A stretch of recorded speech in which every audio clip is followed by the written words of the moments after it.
Vandag praat ons oor die belangrike ding dat vrees nie deel sal wees van 'n mens se lewe nie. Want daar is sekere negatiewe gevolge wat vrees vir 'n mens inhou. Maar kom ons lees wat die Here Jesus sê in Johannes 14 vers 27 se laaste gedeelte, nadat hy nou vir hulle gesê hy bring vir hulle vrede en dat hulle moet vrede hê ensovoorts. En dan sê hy, julle moet nie ontsteld wees nie en julle moet nie bang wees nie. Nou dit is baie interessante woorde wat hier gebruik word.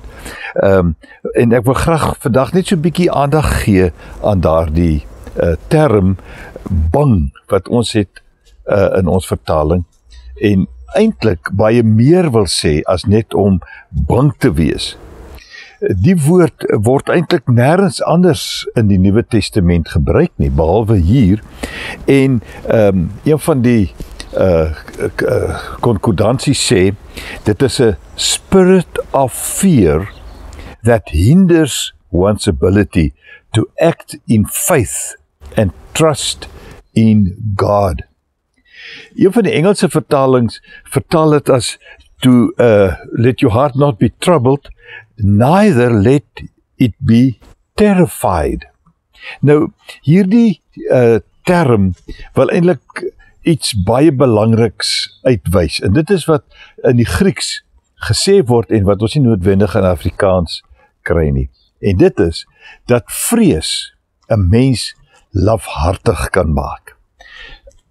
Vrees laat jou dinge doen wat eintlik nie gedoen moet word nie.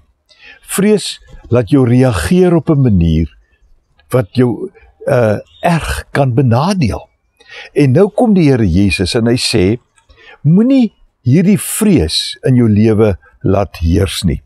Vervang met ander woorde hierdie vrees, hierdie bang wees en dan eintlik hierdie lafhartigheid.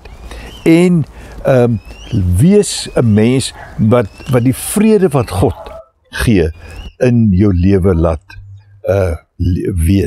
bewus wees daarvan. Nou, wat is die dinge wat ons laat vrees? Baie dikwels is dit die toekoms. Dit is soms veranderde omstandighede. Dit is iemand. Dit is 'n situasie. Maar ergens begin ons vrees. En dan doen ons slegte dinge. Dinge wat eintlik nie deel moet wees van ons karakter nie. Wat eintlik daarop dui dat ons dan lafhartig optree. Ons probeer 'n kort pad uitkry. En tussentyd verloor ons die vrede en word ons gevul met lafhartigheid, met vrees. En daarom dink ek is dit belangrik om op hierdie woorde van die Here Jesus te let en te sorg dat ons nie vrees in ons lewe toelaat nie. Loop mooi.